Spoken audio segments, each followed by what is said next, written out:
Ibu, apa kabar? Dimanapun Bapak Ibu melihat tayangan live streaming ini, saya juga ucapkan selamat beribadah. Kami percaya Tuhan memberkati kita semua. Bapak Ibu yang Tuhan Yesus kasihi, kalau Bapak Ibu saat ini hadir di tempat ini sungguh luar biasa. Mengapa kita yang di sini, yang di Indonesia sedang long weekend. Banyak yang berlibur ke Batu, ke Trawas, dan kemarin saya dengar dari Surabaya ke Batu butuh waktu 8 jam. Luar biasa. Kalau Bapak Ibu hadir saat ini, luar biasa. Mungkin masih ada yang nyantol di Batu. Dan ini memang hari ini luar biasa karena kemarin upacara nyepi. Waktu saya kembali ke Indonesia dan transit di Denpasar, Bali, penuh penerbangan.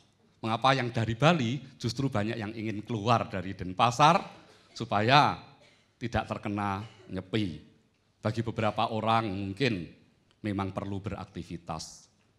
Tetapi bagi penduduk Bali sendiri saatnya untuk bersaat teduh, mendengar suara Tuhan lebih jelas lagi.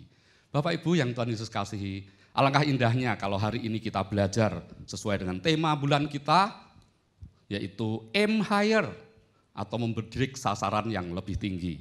Hari ini saya ingin beri judul Tempa Talenta Kita. Nanti kita akan lihat di dalam 1 Petrus 4 ayat yang ke-10. Siapkan di situ, nanti kita akan baca bersama-sama. Ada seorang usahawan yang memberi judul tokonya, menarik. Judul tokonya itu sungguh sangat sukses sekali. Waduh, hebat ya. Sungguh sangat sukses sekali. Ini toko yang sudah tidak mungkin rugi, begitu ya. Baru buka 1 bulan, tutup. Kemudian ditanya, loh, lah kok tutup? Katanya orang kebesaran nama. Terlalu berat namanya. Oke? Nah, apakah kita hanya sekedar nama? Karena saya punya teman yang namanya Sabar, ternyata pemarah. Oke? Enggak selalu. Oleh sebab itu, meskipun William Shakespeare berkata, what is in a name, apa artinya sebuah nama, tetapi bagi saya nama itu harus dihidupi, harus dijalani. Bapak Ibu yang Tuhan Yesus kasihi, mari kita sekarang belajar bahwa rahasia sukses sejati itu bukan hanya pada nama, tetapi pada fungsinya. Coba kita lihat bersama 1 Petrus 4 ayat yang ke-10. Mari kita baca bersama-sama. 1 Petrus 4 ayat yang ke-10, 1, 2, dan 3, layanilah seorang akan yang lain, sesuai dengan karunia yang telah diperoleh tiap-tiap orang sebagai pengurus yang baik dari kasih karunia Allah. Coba tepuk kiri kananmu dan katakan karuniamu dari Tuhan loh ya. Oke, nggak usah disombongkan, karuniamu dari Tuhan. Justru kita akan tempa, kita kembangkan supaya karunia itu menjadi luar biasa. Amin Bapak Ibu. Nah, bagaimana kita menempa karunia kita? Dengan membaca tanda-tanda zaman. Kita akan lihat yang pertama. Ada pertanyaan penting yang perlu kita ajukan kepada diri kita sendiri. Dan ini ditanyakan murid-murid kepada Yesus. Di dalam Matius 24 ayat 3 dikatakan begini, ketika Yesus duduk di atas bukit Zaitun, datanglah murid-muridnya kepadanya untuk bercakap-cakap sendirian dengan dia. Kata mereka, katakanlah kepada kami, bila manakah itu akan terjadi? Dan apakah tanda kedatanganmu dan tanda kesudahan dunia? Mungkin Bapak Ibu dapat broadcast dari BBM atau dari media sosial yang lain, bahwa pembangunan Bait Allah mulai dikerjakan.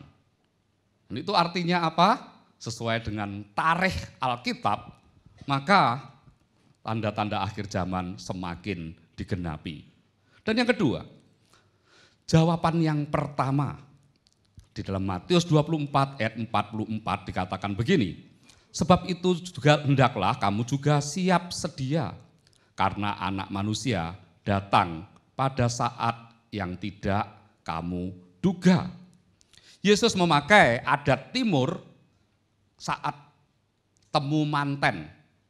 Ketika pengantin pria dan pengantin wanita dipertemukan, Adat saat itu menarik. Mengapa? Karena pengantin wanita dijemput tengah malam.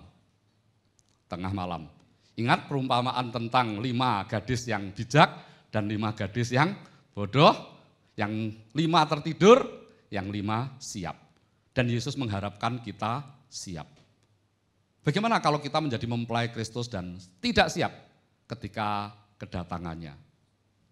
Pasti kita akan tertinggal, pasti kita tidak akan ikut. Kadang-kadang untuk hal-hal yang sederhana, yang sepele, kita harus siap. Ketika terbang saya harus berangkat jam 3 dini hari. Harus bangun jam 3 dini hari, kadang-kadang kita bisa. Tetapi kadang-kadang ada orang yang tidak bisa menyempatkan diri.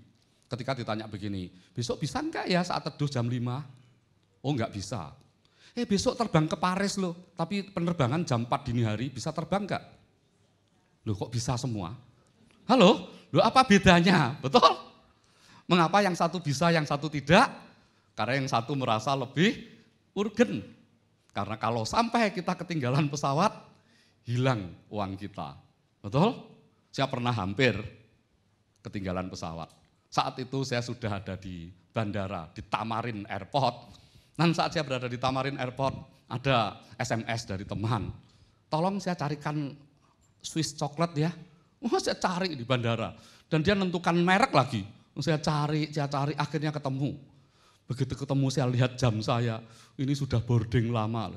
Ketika saya tunjukkan, turusan mana? Saya bilang Singapura. Langsung go ahead. Langsung dibuka semua pagar, suruh lari paling depan. Lihat, dan sampai di depan deg-degan.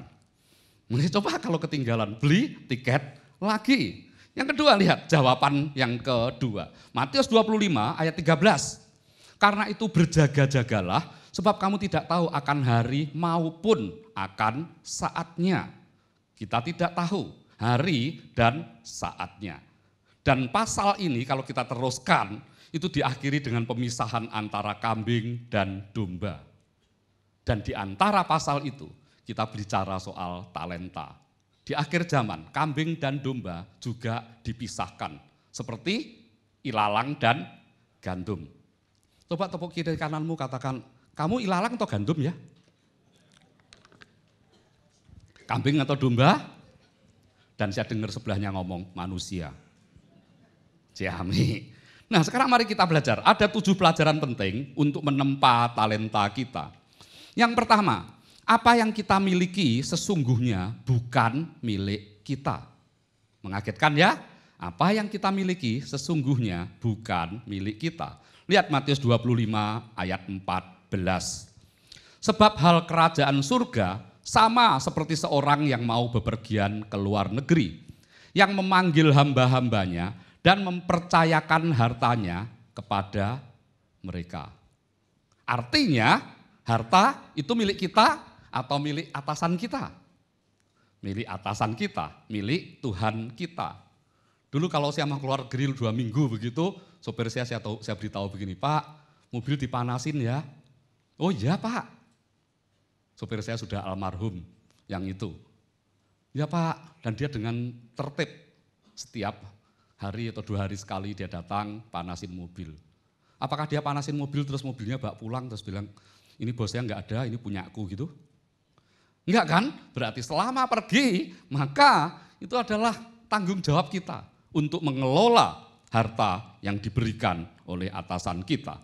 Dan di perikop ini diceritakan orang kaya yang satu ini biasa pergi ke luar negeri dalam waktu yang lama. Dan ingat, ini zaman dulu loh. Lebih dari 2000 tahun yang lalu. Jadi dia mungkin membutuhkan orang-orang untuk mengurusi pekerjaannya, untuk mengurusi rumah tangganya. Karena dia tidak tahu perginya dalam waktu berapa lama. Hari ini saja loh ya, hari ini saja. Kita sudah menentukan ya, berangkat tanggal sekian, pulang tanggal sekian. Pulang pasti tanggal sekian? Belum tentu. Mengapa? Pesawat di-delay, tidak ada penerbangan. Betul? Saya pernah pelayanan ke Sampit. Pelayanan ke Sampit seharusnya pulang Senin. Saya sudah sampai bandara. Dikatakan penerbangan adanya besok Pak. Loh, nah kalau dari Sampit masa mau renang ke Surabaya, betul? Jadi saya kembali ke penginapan besok baru terbang lagi. Jadi lihat, waktunya itu tidak bisa ditentukan. Ada jemaat kita yang di wilayah barat, SMS dan berkata, Pak, tolong ya sore, tanggal sekian, anak saya ulang tahun, Bapak datang ya doain. Terus saya berkata, Bu, Pak, ini tanggal-tanggal ini riskan loh. Saya masih belum ada di Indonesia dan dia tanya di mana. Saya berkata ada di US dan itu pas kira-kira tanggal itu saya balik. Memang jadwal saya akan balik via Singapura. Dan dia berkata begini, alah dari Singapura ke Surabaya kan dekat. Apalagi dari Singapurnya itu pas tanggal itu. Berarti hari itu bisa.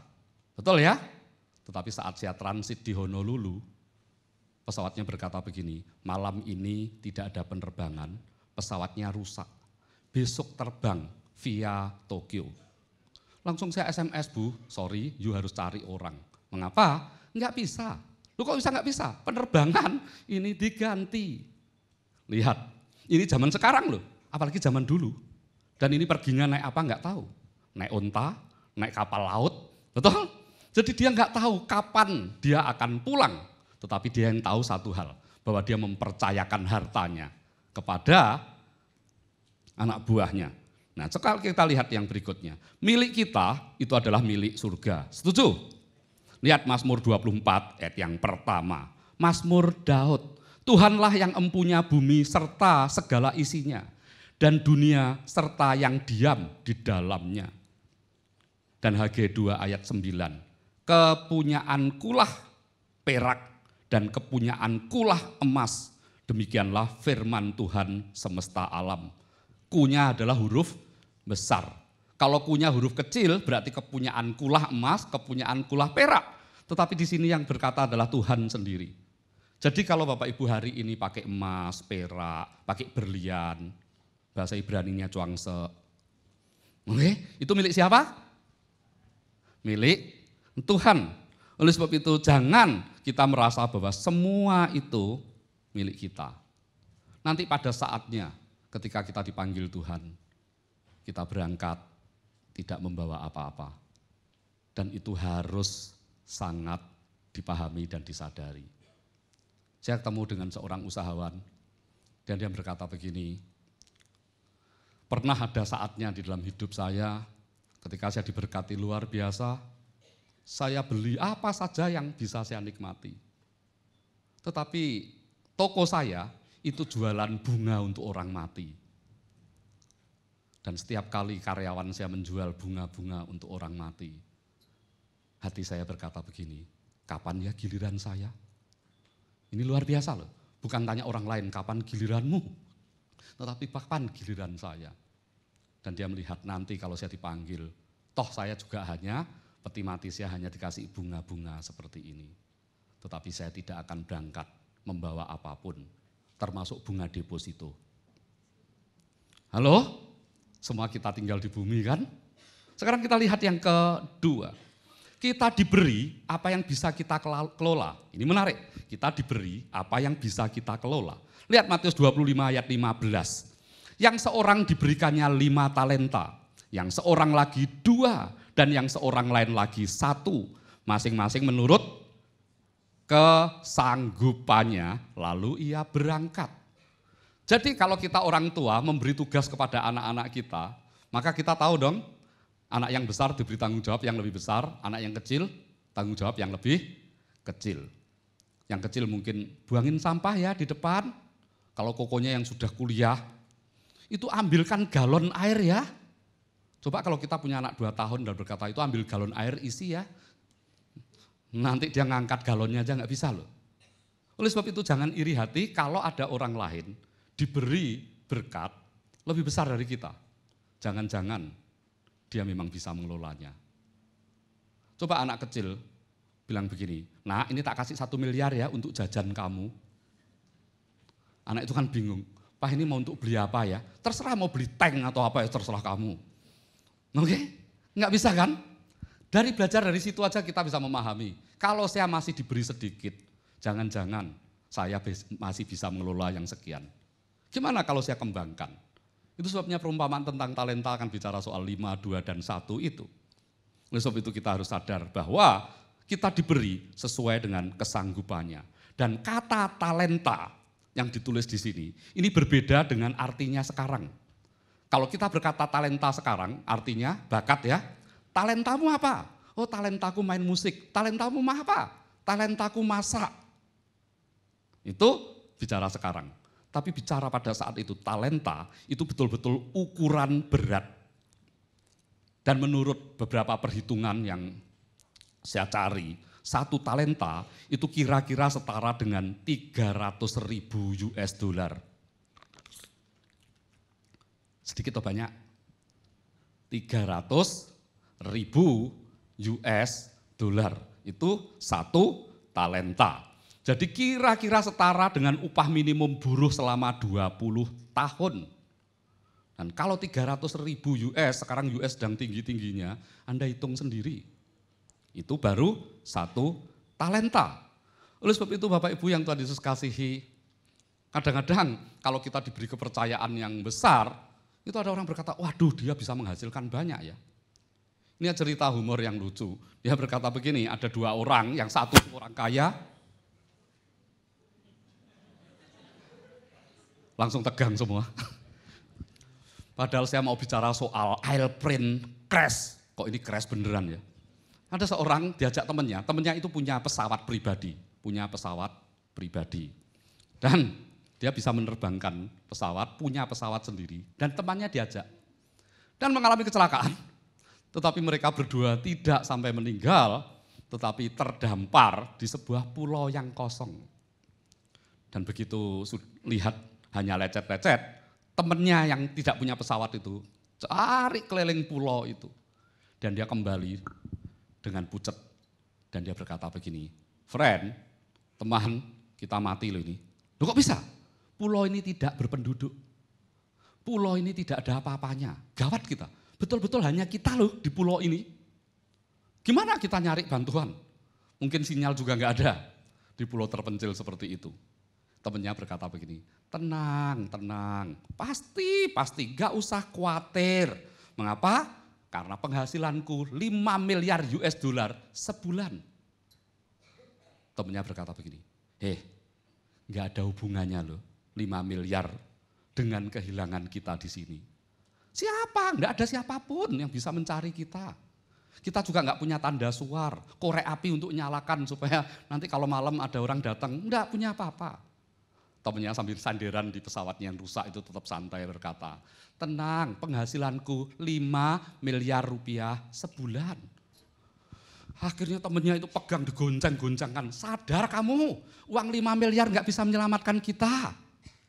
Tetapi temannya berkata begini, tenang, penghasilanku 5 miliar rupiah sebulan dan aku tertib membayar persepuluhan. Gerejaku pasti mencari aku. Halo? Gerejaku pasti mencari aku. Mengapa? Penghasilannya 5 miliar sebulan. Berarti dia persepuluhannya 500 juta sebulan. Gereja nggak mau kehilangan katanya. Saya baca itu ya tertawa. Ya belum tentu, betul ya?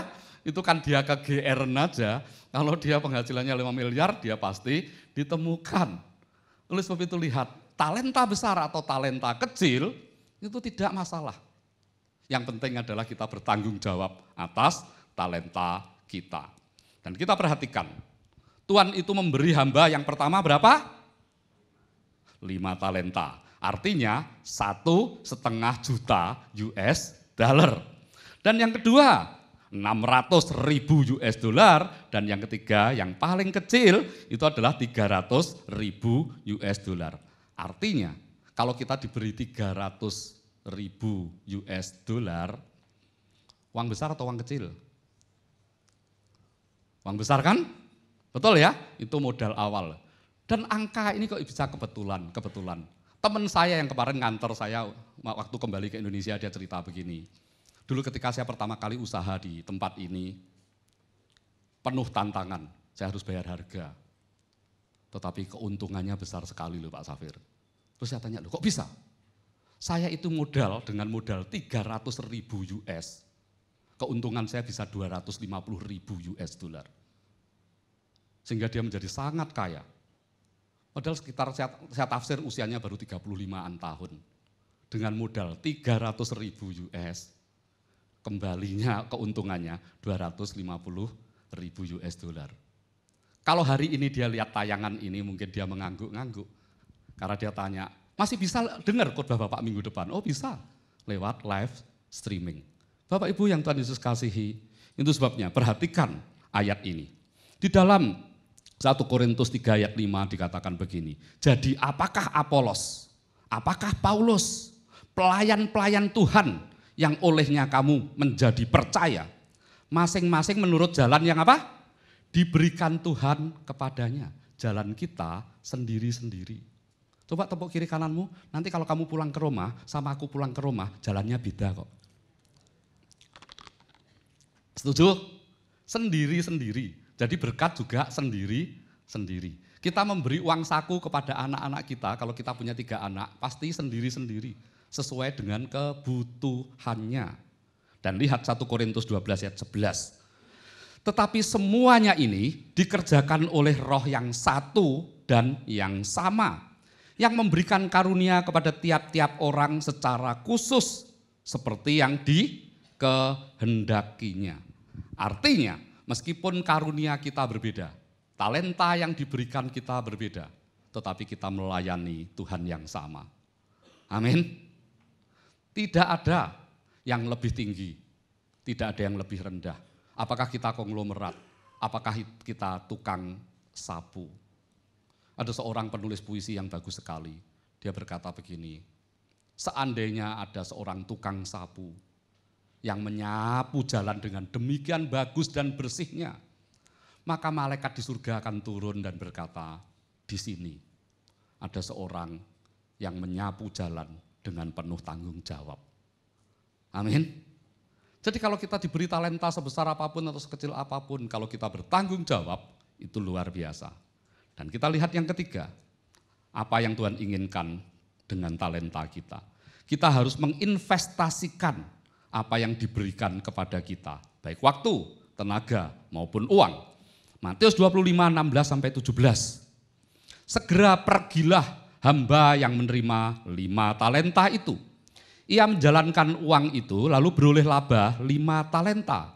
Hamba yang menerima 2 talenta itu pun berbuat demikian juga dan berlaba 2 talenta. Perhatikan kata segera. Artinya apa? Begitu diberi tanggung jawab, digeletakno, dibiarkan, atau langsung dikerjakan? Langsung dikerjakan. Mengapa? Kalau terlambat, maka kita kehilangan apa yang disebut opportunity cost. Kita punya sebetulnya, atau opportunity loss. Sebetulnya kesempatan itu bisa kita peroleh. Tetapi kalau kita tidak kerjakan, maka kita mengalami kerugian. Dan siapa yang memulai awal, biasanya juga bisa lebih sukses. Karena dia sudah, orang Jawa bilang babat alas itu loh, mulai merintis pertama kali. Seperti teman saya tanya, yang dia katanya 300.000 bisa untung 250.000 US. Tahun berapa Bapak di sini? Dan dia berkata, saya menginjakkan kaki pertama kali tahun 2001. 2001 berarti sekarang 2015, dia sekitar 14 tahun. Dari tidak punya apa-apa menjadi segala-galanya ada. Dari tidak ada apa-apanya menjadi apa-apa ada. Luar biasa bukan? Mengapa dia start awal. Dan malamnya ketika seorang usahawan lain ngajak makan saya, dia berkata, saya masuk ke kota ini 2002. 2001, 2002. Dan saya kejar-kejaran dengan bapak yang satu ini. Oke, selisih setahun. Jadi kadang-kadang kita bisa melihat di sekeliling kita, ada orang-orang yang mungkin pendidikannya lebih tinggi dari kita, tetapi mengapa kita bisa lebih sukses dari dia, atau sebaliknya, ada yang pendidikannya itu lebih rendah dari kita, tapi dia lebih sukses dari kita. Karena dia start early, memulainya dengan lebih awal. Oleh sebab itu kalau kita sudah selesai sekolah, sudah selesai kuliah, nggak usah bilang begini, Mah, Pak, aku kan baru berjuang kuliah lama. Coba tak istirahat dulu cuti 3 tahun tak jalan-jalan. Loh, cuti 3 tahun kita selesai jalan-jalan, teman kita sudah sukses. Ya atau ya? Dan kita 4L. Apa itu? Lola, lolo, lihat kiri kanannya, lihat kiri kanannya. Kemarin dalam perjalanan ke Surabaya saya dengerin SS, titik nol. Sering dengar ya itu kata-kata motivasi. Dan yang cerita adalah mantan rektor Universitas Airlangga. Dia seorang dokter. Dan dia berkata, dulu ketika saya masih muda, usia 29 tahun, saya sudah mencapai doktor. Dan teman-teman banyak yang sepertinya melemahkan saya. Kalau 29 tahun sudah menjadi dokter, belum tentu berkompeten, masih muda. Biasa ya zaman dulu, zaman sekarang masih loh. Kalau Anda lihat dokter muda sama dokter yang tua, kira-kira lebih serak yang mana? Yang tua, katanya berpengalaman. Betul ya? Tapi kalau dokter gigi jangan yang tua loh. Nyabut tangannya dedek gitu, keliru lidahmu gimana? Enggak loh ya, tidak setiap dokter gigi yang tua begitu. Tetapi kalau dokter gigi kita kuat yang bisa mencabut begitu. Tapi kalau dokter, waduh semakin tua kelihatannya kok kita semakin serak, betul? Padahal ya belum tentu kalau dia tidak update dirinya terus-menerus. Dan dokter itu berkata, saya sudah pensiun dari UNER, sudah pensiun dari rektor, tetapi saya sekarang mengembangkan stem cell. Terus dia tidak mau istirahat. Dan orang-orang yang semacam ini loh, yang aim higher, terus mengembangkan supaya tidak pikun. Coba kalau pikun, apa yang dilakukan? Dia di rumah, pelihara burung perkutut, pagi-pagi metetin burung, ngelintingi sarung, betul? Tetangganya lihat dia apa sih? Tetapi lihat, kalau kita terus-menerus kita tidak akan pikun. Setuju? Bapak Ibu yang Tuhan Yesus kasihi, coba kita lihat yang berikutnya. Tugas kita adalah melipat kali gandakan portofolio Tuhan. Namun orang yang malas tidak mau melakukannya. Di dalam Matius 25 ayat 18 dikatakan begini, tetapi hamba yang menerima 1 talenta, padahal tahu kita tadi 300.000 US, itu pergi dan menggali lubang di dalam tanah, lalu menyembunyikan uangnya. Menyembunyikan uang tuannya, bukan uangnya loh disembunyikan. Artinya kalau kita dititipi modal seharusnya harus kita kembangkan. Ada seorang pemuda namanya Antonio. Sejak kecil dia itu suka yang urusannya dengan musik, paduan suara. Kemudian dia lihat ada audisi untuk The Cremona Boys Choir. Dan dia ngelamar. Coba yuk nyanyi. Begitu nyanyi jurinya bingung, suaranya melengking, paro, jelek. Dan tentu audisinya gagal. Tetapi Antonio tidak menyerah. Dia berkata begini, jangan-jangan suaraku jelek, tapi kalau aku buat alat musik, jangan-jangan bisa. Dia mulai belajar dengan tekun, otodidak loh, belajar sendiri, membuat biola, terus membuat biola. Ketika dia meninggal dunia, Antonio mewariskan 1.500 biola. Dan biola itu nomor 1 di dunia. Mengapa? Karena harga yang termurah itu 100.000 US dollar per 1 biola. Kalau harga dolar 10.000 aja, sekarang sekitar 12-13.000 kan? Berarti harganya berapa? 1 miliar rupiah, hanya 1 biola. Padahal berapa yang diproduksi? 1.500 biola. Anak cucunya tidak pernah meminta-minta roti. Siapa nama lengkap Antonio? Antonio Stradivarius. Sekarang coba datang ke toko musik dan cari. Biola yang Stradivarius ada. Nanti mbaknya kalau lihat Anda dari atas ke bawah tanya, bawa uang berapa Anda? Oke, bawa uang berapa kalau mau beli Stradivarius? Karena itu biola terbaik di dunia. Artinya dia mengembangkan talenta dia secara luar biasa. Nah, sebab itu saya tuliskan kalimat ini. Orang yang paling bertanggung jawab untuk mengembangkan talenta kita adalah diri kita sendiri. Setuju? Kita bisa les, betul. Kita bisa minta orang lain ngajarin. Tetapi kalau kita tidak mengembangkan sendiri, kita tidak mungkin bisa melakukannya. Belakangan ini ada seorang ibu yang sering datang ke kantor saya. Seringkali orang lihat dikira konseling. Enggak, ibu ini pengen belajar menulis. Dan akhirnya saya coba begini. Coba ya ini kamu buat tulisan 1 halaman saja. Nanti diserahkan saya ya. Tidak lama kemudian selesai itu, diserahkan saya. Saya baca, luar biasa loh ibu ini. Wow, Anda sangat berbakat loh, tulisanmu bagus sekali.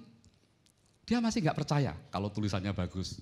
Terus saya berkata begini, ini ada satu majalah, oke, ini milik teman saya, coba kamu kirim ke sana tulisanmu. Tulisannya dikirim ke sana dan dimuat.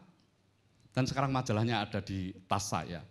Nanti kalau ketemu ibu itu akan saya kasihkan biar dia senang sekali. Ternyata dia sangat berbakat. Jadi jangan berkata, aku nggak bisa kok, aku nggak bisa kok. Asal kita di-trigger, jadi dipicu, maka talenta kita bisa maju loh. Amin. Oleh sebab itu siapa yang bisa menemukan talenta diri kita sendiri. Tapi kadang-kadang ada orang lain loh. Kok kayaknya Bapak bakat ya. Kalau saya lihat Pak Juli kayaknya bakat nyanyi juga loh. Oke, begitu dipicu, aduh dia bisa. Nanti mimpin dampingi Dev begitu. Yang keempat, hari penghakiman segera tiba sehingga kita harus mengembangkan talenta kita. Matius 25 ayat 19. Lama sesudah itu pulanglah tuan hamba-hamba itu lalu mengadakan perhitungan dengan mereka. Artinya diminta pertanggungjawabannya enggak? Diminta pertanggungjawabannya. Kalau bos kita pergi dan kita dititipi modal, dia pulang, ditanya enggak? Atau dia bilang, gimana toko? Bangkrut. Ya wes enggak apa-apa wes, minta kasih lagi. Atau kita diteliti, mengapa bangkrut? Mengapa bisa begitu? Selalu dikasih perhitungan. Koko saya itu buka toko besi, dan ada seorang pramu niaga perempuan, pendidikannya enggak tinggi. Tetapi diterima koko saya karena setia, baik, dan jujur. Dan suatu kali saya pulang ke rumah dan saya telepon, Mbak, Koko ada?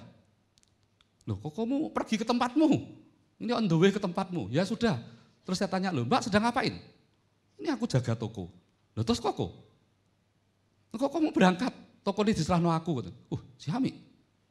Dan ketika ketemu Koko saya tanya, Mbok serahno dia? Iya. Enggak apa-apa, sudah teruji, sudah sekian lama. Apa gampang memberi kepercayaan begitu? Enggak loh, artinya itu kalau uang masuk dia terima kan? Betul? Tetapi lihat, dan sampai hari ini ternyata memang itu karyawan yang luar biasa. Dan kalau punya karyawan yang seperti itu, hati-hati. Mengapa? Dibajak orang lain. Ya toh ya, wah ini pelayan baik zaman sekarang, jujur, pergi pun enggak apa-apa. Pernah loh Kokoku itu pergi, saya telepon, toko dibuka sendiri sama dia. Loh Koko mana? Pergi. Loh kok dibuka? Sayang omsetnya. Waduh, Koko pergi dia buka omsetnya, sayang. Ini Ciami ini. Coba kalau Anda punya karyawan begitu, Ciami. Oke? Alangkah indahnya kalau kita bisa memperhatikan karyawan kita yang punya talenta-talenta seperti itu dan kita beri kepercayaan. Coba perhatikan ayat ini. Karena kita akan diaudit pekerjaan kita. Roma 14 ayat 12. Demikianlah setiap orang di antara kita akan memberi pertanggungan jawab tentang dirinya sendiri kepada Allah. Perhatikan dirinya sendiri. Sehingga ada berkata begini, enggak ada ungkapan surga nunut neraka katut, betul? Apalagi kalau surga enggak ikut neraka katut, lebih ruwet kan? Oke, orang Jawa kan bilang surga nunut neraka katut. Artinya kalau ke surga kita ngikut, kalau ke neraka kita pun tersangkut paut ikut. Iya kalau dua-duanya, kalau surga enggak dapat, tetapi kalau neraka ikut kan lebih ruwet, sendiri-sendiri. Dulu saya mikir ayat ini nanti gimana ya ketika kita masuk surga. Sampai suatu kali saya ngurus visa, saya baru tahu. Visa negara-negara tertentu kan sangat sulit ya. Yang maju bersama-sama atau satu-satu? Kalau kita satu keluarga, satu-satu kan? Ditanya, mengapa kamu ke negara ini? Berapa lama? Urusannya apa? Ada surat undangan enggak? Nah, saya pucat mengapa? Karena di depan saya satu keluarga, 4 orang. suami istri sama 2 orang anaknya. Dia juga mau ngurus visa US. Begitu keluar dia pucat, saya tanya, apa kok? Ditolak ya sak keluarga. Engkau juga mau berangkat? Iya. Sendirian. Kayaknya sendirian bisa gul kok. Ini satu keluarga aku ditolak ya. Waduh. Dan ternyata setelah masuk itu ada counter yang wawancarai saya pas orang ini kulit hitam, orang negro. Dan saya salah ngomong lagi. Ditanya, berapa lama kamu akan di US? Dan saya berkata, 25 years sir. 25 tahun. Dia mendelik, langsung ngakak dia. Terus dia berkata, kamu pasti berguru. 25 tahun lah minggat saya. Betul? Tetapi dia senang, guyunya luar biasa. Malah dia berkata begini, udah tinggalan makan siang, balik, jadi visamu. Waduh, thank you. Oke? Jadi kadang-kadang perlu diguyoni, biar visamu lolos, betul? Oke. Padahal 25 hari ngomong 25 tahun loh. Mungkin karena diinterogasi gini, kita bayangkan mau masuk negara orang aja seperti itu, betul? Apalagi mau masuk surga. Kadang-kadang kita main-main. Oke? Kita akan dihakimi loh. Jangan-jangan kalau ditanya begini, kamu layak enggak masuk sini? Waduh, kita bisa bingung. Iya ya, aku layak enggak ya? Mulai toleh, tanya istrinya, aku layak enggak ya? Si sana bilang, enggak usah tanya istri, kamu sendiri. Oke? One by one. Oleh sebab itu lihat, jangan permalukan diri sendiri. 1 Yohanes 2 ayat 28. Maka sekarang anak-anakku, tinggallah di dalam Kristus, supaya apabila ia menyatakan dirinya, kita beroleh keberanian percaya dan tidak usah malu terhadap dia pada hari kedatangannya. Mengapa enggak malu? Karena kita sudah melakukan tugas dan tanggung jawab kita dengan baik. Kalau kita punya pembantu rumah tangga, kita pergi ke gereja misalnya seharian dan kita berkata begini, Mbak, nanti sore saya ganti baju, tolong disetrikakan ya. Kita pulang, baju belum dicuci. Kita tentu bilang, ya ampun, ini mbak yang satu ini gimana. Dulu saya punya pembantu, waktu itu saya sedang khotbah di Red Palace. Kakak saya dari Blitar datang. Dia bel rumah ting tong, katanya dia 10 kali enggak ada yang bukain. Waktu itu pembantu saya mungkin tertidur atau apa. Ini pembantu yang baik sebetulnya. Dia orang Madura, tapi mungkin dia kecapean tidur. Akhirnya dia bangun. Sama kakak saya ditanya, "Nduk remak sampean?" Oke, dan dia, "Oh, maaf." Nah, kadang-kadang kita juga bisa seperti itu ya. Karena dikatakan apa kedatangan Kristus datang dengan waktu yang tidak terduga-duga. Mungkin merasa bahwa saya belum pulang kalau jam itu dari gereja. Tetapi mungkin ada tamu lain, mungkin keluargaku yang datang. Oleh sebab itu lihat, kita harus siap senantiasa. Bumper stiker atau stiker yang biasa dipasang di mobil-mobil sering kita baca, ready or not, Jesus is coming. Siap atau tidak, dia pasti datang. Dan yang kelima, apa yang kita kerjakan dengan talenta kita menunjukkan sikap kita terhadap Tuhan. Apa yang kita kerjakan dengan talenta kita menunjukkan sikap kita terhadap Tuhan. Coba kita lihat yang pertama, hamba yang setia. Karena kan ada hamba yang berbeda kan? Matius 25, 20 sampai 23. Hamba yang menerima 5 talenta itu, ingat 1,5 juta US dollar datang. Dan ia membawa laba berapa?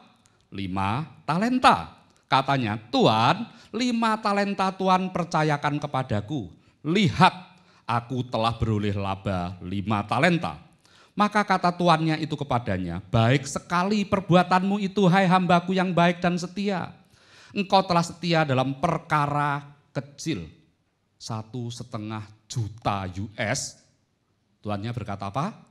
Perkara kecil. Artinya, yang besar menurut kita belum tentu besar menurut Tuhan loh. Oke? Sekarang mau saya coba tes di tempat ini.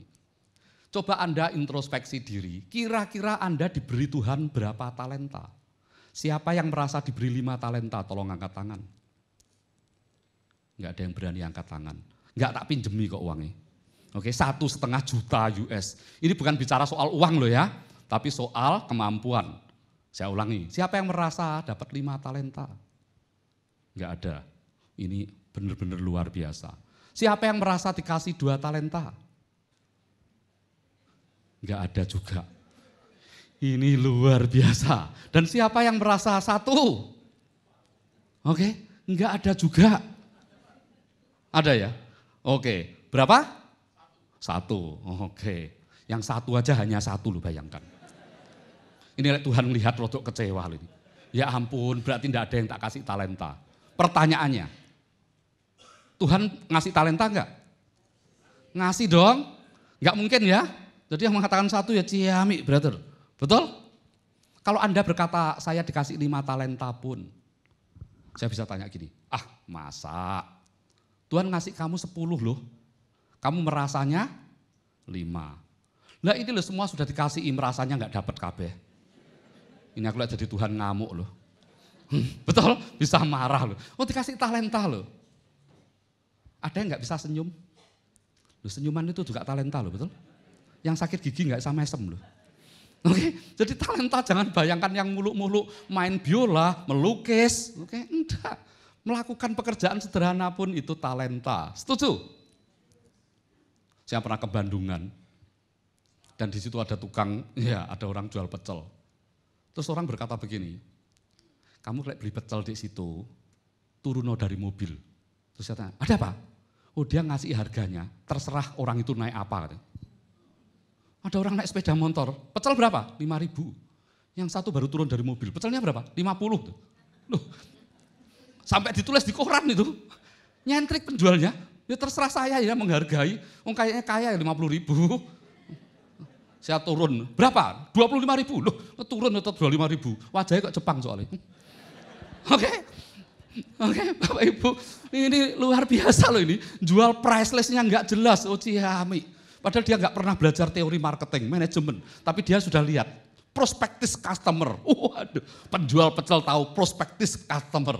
Kira-kira potensi enggak ya? Potensi, goban. Ya ampun, Bapak Ibu yang Tuhan Yesus kasihi. Lihat, ini dikatakan 5 dapat 5. Dan dikatakan setia dalam perkara kecil. Aku akan memberikan kepadamu tanggung jawab dalam perkara yang besar. Masuklah dan turutlah dalam kebahagiaan Tuanmu. Lalu datanglah hamba yang menerima 2 talenta itu. Katanya, Tuan, 2 talenta Tuan percayakan kepadaku. Lihat, aku telah beroleh laba 2 talenta.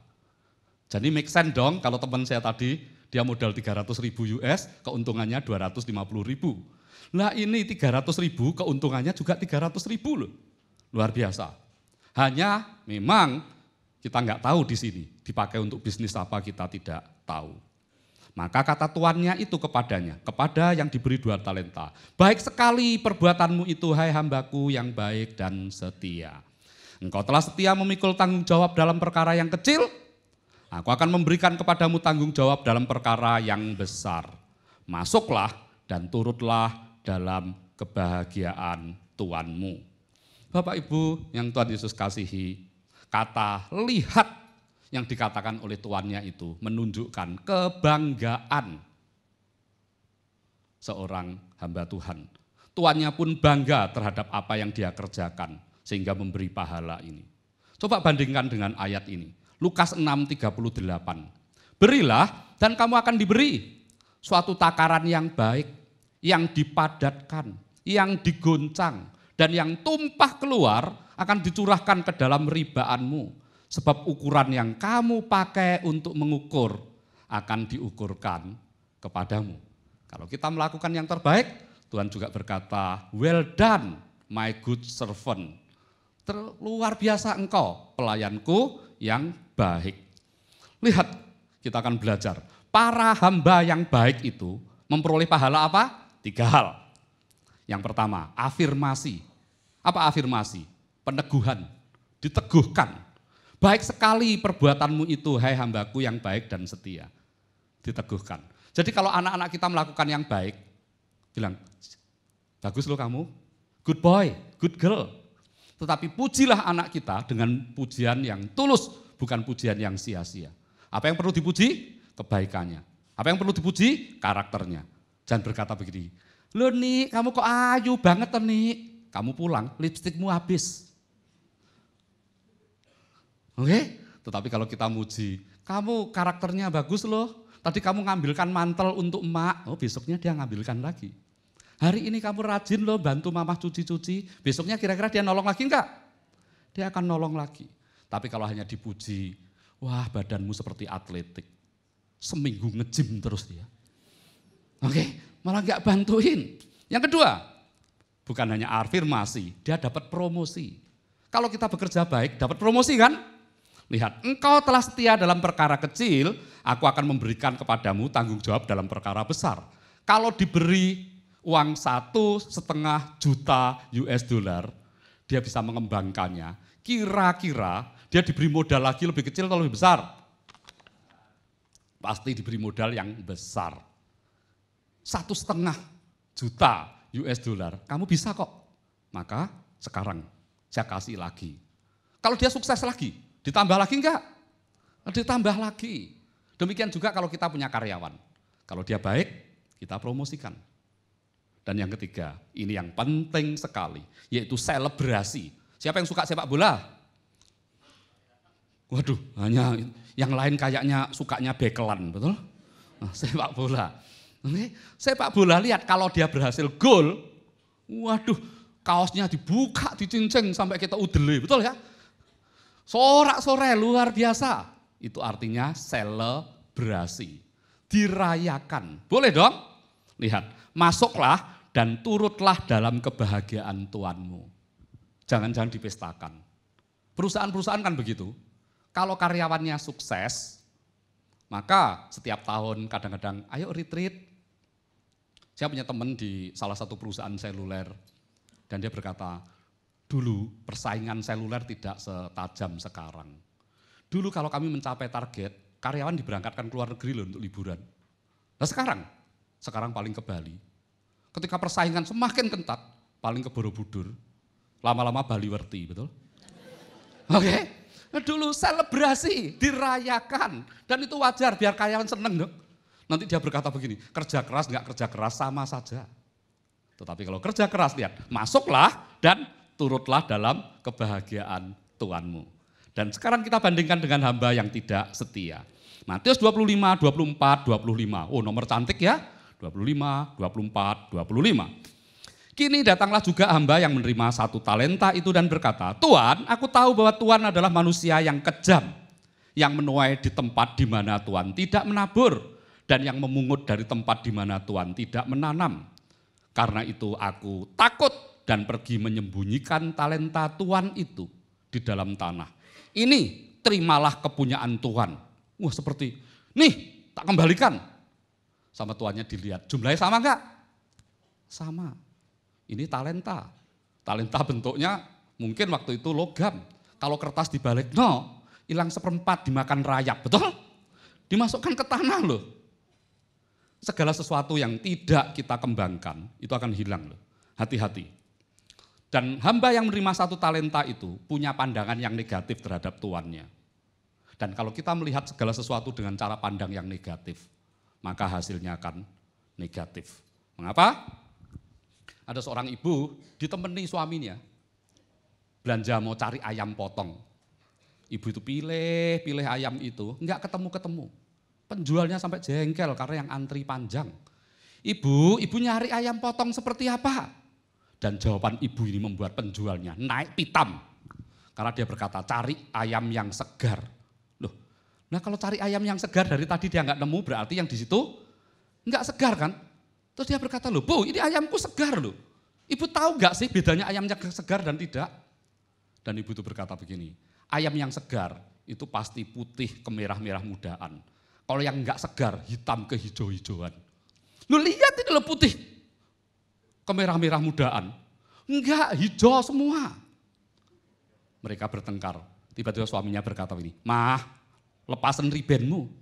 Ini kacamatamu kamu lepas. Dia pakai kacamata sunglasses warna hijau. Nah, semua yang dilihat jadi hijau. Oke? Dan hamba ini berpandangan negatif, maka tuannya yang bagus ngasihi 300.000 US dollar masih dianggap tidak bagus. Dan yang kedua, yang kita akan lihat yang pertama, pandangan yang salah membuat kita pintar cari alasan. Misalnya dengan mengatakan tuannya kejam, betul? Dan yang kedua, pandangan yang salah membuat kita takut melangkah. Misalnya dengan menyembunyikan talenta kita. Mengapa? Karena takut dimarahi. Bos kita jahat, tetapi kalau kita melakukan yang terbaik, luar biasa. Dan yang keenam, apa yang tidak kita pakai akan diambil dari kita. Ini penting. Apa yang tidak kita pakai akan diambil dari Tuhan, dari kita. Matius 25, 26 sampai 28. Maka jawab tuannya itu, hai kamu hamba yang jahat dan malas. Jadi kamu sudah tahu bahwa aku menuai di tempat di mana aku tidak menabur dan memungut dari tempat di mana aku tidak menanam. Karena itu sudahlah seharusnya uangku itu kau berikan kepada orang yang menjalankan uang, supaya sekembaliku aku menerimanya serta dengan bunganya. Sebab itu ambillah talenta itu daripadanya dan berikanlah kepada orang-orang yang mempunyai 10 talenta itu. Artinya kalau kita diberi modal dan kita nggak bisa, ya masukkan deposito, masukkan bank, ada bunganya enggak? Coba kalau kita taruh di bawah bantal, malah dicuri orang. Artinya apa? Kalau kita nggak bisa mengelola itu, kasihkan orang lain yang bisa mengelolanya. Jangan-jangan di tangan orang itu jauh lebih bermanfaat. Saya dalam perjalanan pelayanan, naik sebuah travel, hanya saya sendirian. Karena travel ini jemput saya dari Balikpapan menuju ke Bontang. Balikpapan, Bontang, itu jauh sekali. Dan travelnya berkata begini, ini mobil ini sekarang milikku sendiri. Loh kok bisa?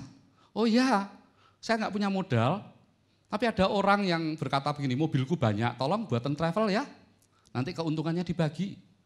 Dia simpan keuntungannya, akhirnya dia beli mobil sendiri. Kalau kita punya banyak mobil, nganggur, yang satu dipinjamkan, bisa menghasilkan lagi. Betul? Luar biasa loh, daripada kita biarkan saja. Orang Jawa berkata, uangnya kebanyakan disimpan, nempe. Ya lek tempe enak, lek uang nempe itu kacau menjadi tempe. Dan yang ketujuh, apapun yang kita lakukan, pasti ada konsekuensinya. Matius 25, 29 sampai 30. Karena setiap orang yang mempunyai, kepadanya akan apa? Diberi, sehingga ia berkelimpahan. Tetapi siapa yang tidak mempunyai, apapun juga yang ada padanya, akan diambil daripadanya. Dan campakkanlah hamba yang tidak berguna itu ke dalam kegelapan yang paling gelap. Di sanalah akan terdapat ratap dan kertak gigi. Lihat hukumannya kalau kita menjadi hamba yang buruk. Kira-kira tempat mana sih yang ada kegelapan dan hanya ada ratap dan kertak gigi? Bicara soal neraka. Oleh sebab itu mempertanggungjawabkan talenta itu penting. Seberapapun yang Tuhan berikan, kita harus bertanggung jawab terhadap talenta kita. Kita lihat konklusinya, coba lihat Mazmur 126 ayat 6. Memang ada harga yang harus kita bayar untuk menempa talenta kita, untuk menyebar benih, tetapi hasilnya layak diperjuangkan. Mazmur 126 ayat 6. Orang yang berjalan maju dengan menangis sambil menabur benih, pasti pulang dengan sorak-sorai sambil membawa berkas-berkasnya. Oleh sebab itu saya tuliskan kata-kata motivational quotes yang terakhir. Orang yang tetap maju walaupun mencucurkan keringat, air mata, bahkan darah, akan memperoleh air dan mahkota kehidupan. Semua yang kita lakukan pasti diperhitungkan oleh Tuhan. Kalau kita melakukan yang baik, Tuhan akan berkata, engkau adalah hambaku yang baik dan setia. Masuklah bersama-sama aku. Tuhan Yesus memberkati. Amin.